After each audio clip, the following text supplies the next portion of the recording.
ভক্ত কি শুধু বিশ্বাসের উপর নির্ভর করে, নাকি বাস্তব অভিজ্ঞতা ছাড়া বিশ্বাস ধীরে ধীরে নড়বড়ে হয়ে যায়?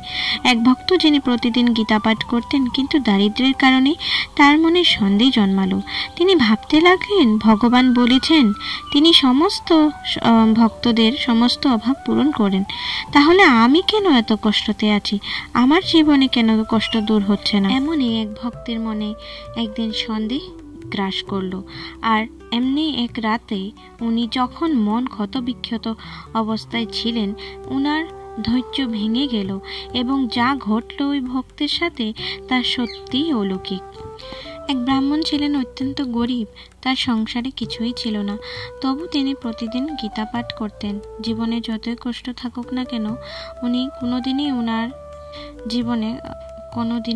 কোনো ভগবানের প্রতি মনে কোনো কিছু সংশয় এনেছিল না। উনি মনে প্রাণে ভগবানের প্রতি অনেক বিশ্বাস করতেন। আর ওনার জীবনে যতই কষ্ট থাকুক না কেন, উনি প্রতিদিনে গীতা পাঠ করতেন আর গীতার এক একটি শ্লোককে সত্য বলেই মেনে চলতেন। কিন্তু ওনাদের অবস্থা অনেক ভালো ছিল না।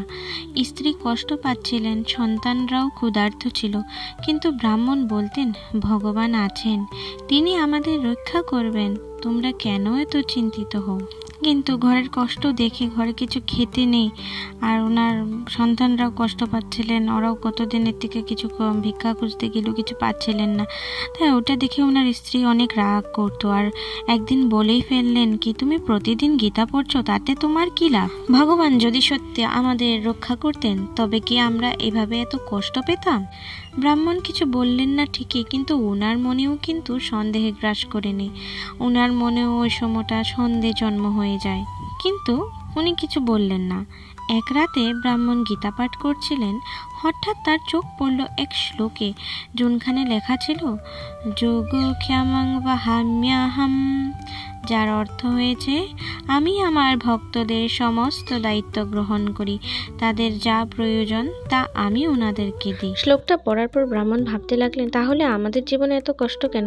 কেন ভগবানে আমাদেরকে কিছু দিচ্ছেন না? ক্রোধ ও হতাশায় তিনি সেই শ্লোকটি কেটে ফেললেন। পরের দিন বাবা যখন একটু ঘর থেকে বাইরে গিয়েছিলেন, তখনই ওনাদের বাড়িতে দুটি বালক এসেছিলেন। আর বালক এসে যখন দরজা ধাক্কালো, তখন ওনার স্ত্রী দরজাটা খুলে জিজ্ঞাসা করলেন যে, তোমরা কে?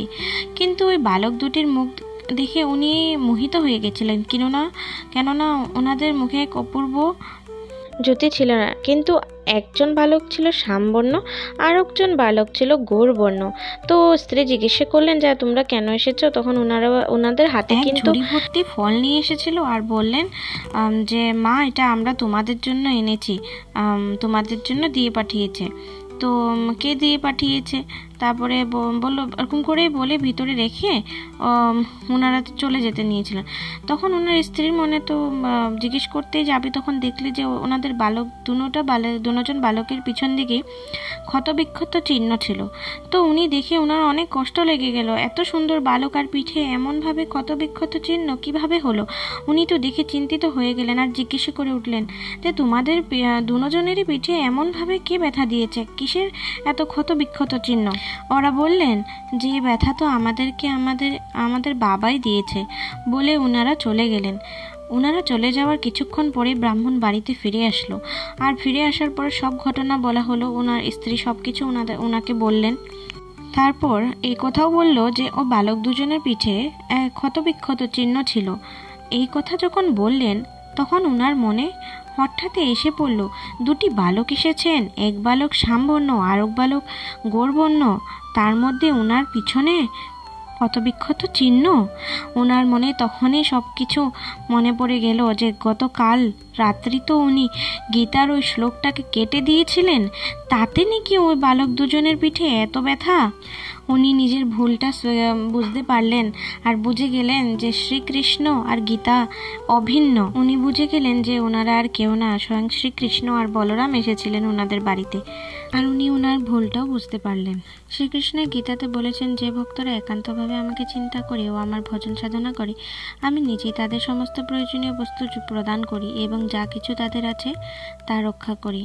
উনি ওই শ্লোকে বলেছিলেন যে অনন্যাশ্রিন্তয়ন্তো মাং, অর্থাৎ যারা ভগবান শ্রীকৃষ্ণকে ছাড়া অন্য কিছু চিন্তা করে না, যারা সর্বদা তার নাম স্মরণ ও ভজন সাধনা করে, তাদের ভগবান নিজে রক্ষা করেন।